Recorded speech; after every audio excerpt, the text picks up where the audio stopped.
One of my board members recently sent me a link showing school lunches in Japan. Now, there are all sorts of emotions that resurfaced because I think a lot of these emotions and thoughts have been piling up inside me for many, many years. And this particular video really made me almost angry, and that's the reason I decided to do this video and to share what I think and feel, and just to get your feedback, and maybe just to bring more awareness of what's going on in our schools and what kind of school lunches we're serving to our kids. If you follow my work, you know that one of my biggest passions in life is teaching young families and kids how to cook, how to garden, and how to eat more nutritious foods. Part of my work is also focused on reconnecting families and communities in America, and this is all done in an effort to grow healthier and happier kids and communities here in States. Now, when we talk about the healthier and happier, one key component in this process is obviously a proper nutrition. It troubles me greatly knowing that millions and millions of children in America are getting up in the morning and are leaving for school without a breakfast. Or maybe if they do have a breakfast, it's maybe a Pop-Tart or soda or something that it's not good for them. Then they would go to school, and now we have these school lunches. And we should be grateful. Let's just say this. We should be grateful that there is a food available to kids. But on the other hand, I almost wish that there was no food at all, because the food that is often served to our kids, it's almost hurtful and harmful to them. I simply cannot understand why is it that as a successful country as we are, why is it that we cannot provide more nutritious food to our children? A few years ago, I was invited to visit a kitchen in Sweden, in one of the Sweden schools, and I was simply overwhelmed comparing what Sweden does for their children, comparing to what we do here in US. If you guys want to see the footage from that particular episode, you can find it on this channel, and I believe it's under title Sweden Cares About Its Children, and you can see what happens in a Swedish school kitchen. Every meal starts from scratch. So ingredients that arrive in a kitchen are just the raw ingredients. A lot of fresh fruit, a lot of fresh vegetables, a lot of good fish, good meats, a lot of cheeses, and everything that's made for the lunches is made by chefs who start from scratch. So salad is not poured out of the bag. The salad is shredded and washed right there. So the ingredients come whole. And then from there, that freshness is passed on children. So in addition to that, they don't only serve lunches, they also serve the breakfast. So kids who did not have a chance to have a breakfast at home can have a breakfast at school. And again, we're talking about the whole wheat toasts, the lean milk, good cheeses, good cold cuts, quality cold cuts, or very often they have smoked fish, or they have a fish paste which they use on their toast, and so on. A lot of fresh fruit, and that is followed by an amazing lunch. So on the day that I was there, they was serving curry, homemade curry, over rice, and they would also make meals for kids who have allergies and the kids who can have the pork and so on. So school was not just providing a meal to everybody, but it was almost customizing. So there are a lot of kids who have allergies, and kids who have certain food preferences could also have the meal at school. Now, after lunch, they have the afternoon snack. Again, kids who want to have a little more food in the afternoon can come and again have some fruit or have toasts and have other healthy, nutritious foods that can carry them through the rest of the day, and maybe even throughout the dinner. Because again, Like everywhere in the world, people are very busy, parents are very busy, and it is often the kids skip a real meal and they subsidize that with a bag of chips or cookies or something else. So Sweden has figured out that it is their responsibility to play a parent to these kids in some sense, or in a sense of providing a good nutrition. So knowing that a lot of parents are busy, some parents don't know how to cook, some families struggle with their family structure and so on, the Swedish government is taking onto themselves to see that kids who come to school are provided with the rich, healthy, nutritious, and natural foods. And how wonderful is that? Because one thing that you're accomplishing immediately is that you're nurturing your future generation. Now, you're also enabling these kids to study better because they are fed properly. So there's no imbalances related to sugar, and their concentration is there. Obviously, we all know that eating proper foods help kids learn better. So right there, Sweden is investing and not just in the kids' bellies, but also in the kids' minds. So intellectually, they're doing better. And in the long run, these children will be healthier. So all in all, Sweden is producing a more intelligent and healthier nation. And that's exactly what the purpose of government is. That is to look for the well-being of its society. And seeing how Sweden could do this, I came back home very disappointed, thinking, how can we call ourselves the greatest place on earth if we cannot tackle simple thing as the school lunches in our country? Since this is such a puzzle to me, I did some research online to find out what is going on with our food in a school system. Apparently in 1970s, the big food companies have lobbied to provide this inexpensive food, if you will, through schools.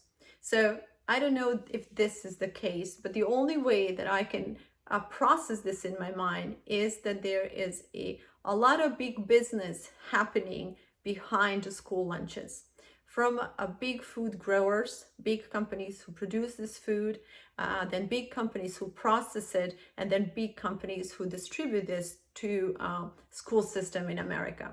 Now, we're a big country. There are so many schools, and there are millions and millions of children consuming this food. So this chain that from growing to dispersing this food, there is a lot of money to be made along the way. I don't know how much have they considered the well-being of a children who is eventually receiving this food. Again, I want to say we should be grateful that there is a food for our kids to begin with, because there are countries who, where kids are starving. But again, I'm troubled between, starving and being poisoned almost. So when you think about it, what's worse? I'm going to certainly continue to look more into this, because it's a huge puzzle to me. How does the whole process work, and how is it that government does not understand what's happening to the new generations or young generations in America? We know that our kids already struggle greatly. I just did a video about the mental illness and emotional and social issues, and all these things that are arising as the result of our modern way of life, technology and such. But food certainly plays a big component in all of that. If a young life is not nurtured with the good, nutritious food, their chemical structure simply changes, and so does their brain. So if we care for our country, or if our government cares for our country, there certainly has to be a solution, and we have to figure out the way to bring more nutritious foods to our schools. Instead of contracting with the big food companies, schools should have an option to contract with the local food growers. This way, we will help promote farm to table kind of food. You maybe even involve kids in some of this food production, like a school gardens and such a things like that. Because children are not, they don't know enough about nutrition to say this is not good for me, I'm not gonna eat it. What kids do know is this doesn't taste good and I'm not gonna eat it, which is happening in schools.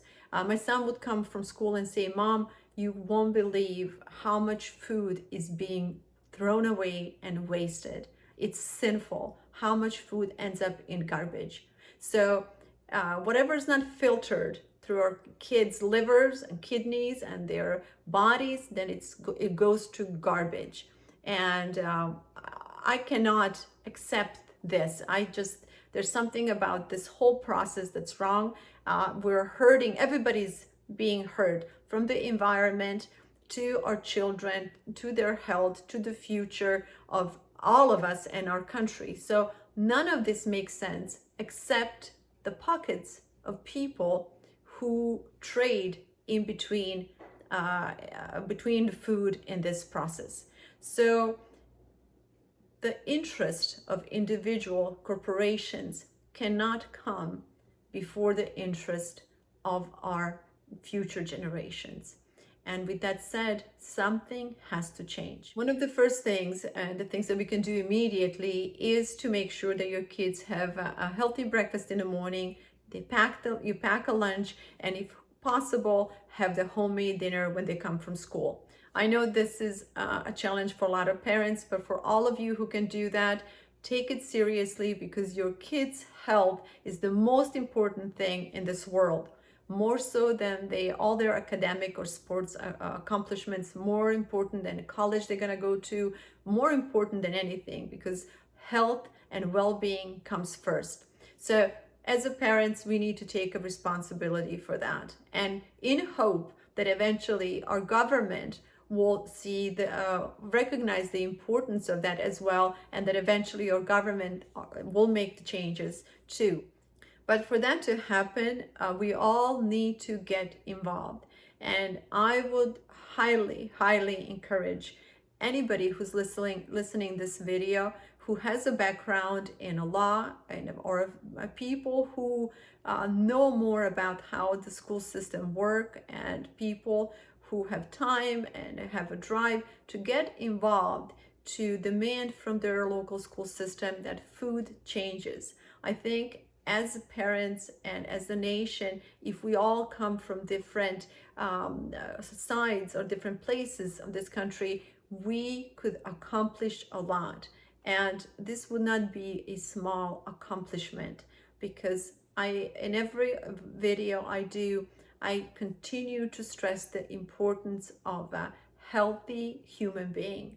And so without physical health, that you cannot have emotional and mental and spiritual health, and without that we cannot have a future. That's just the thought that constantly goes in my mind. And school lunches play a big component in a well-being of our children.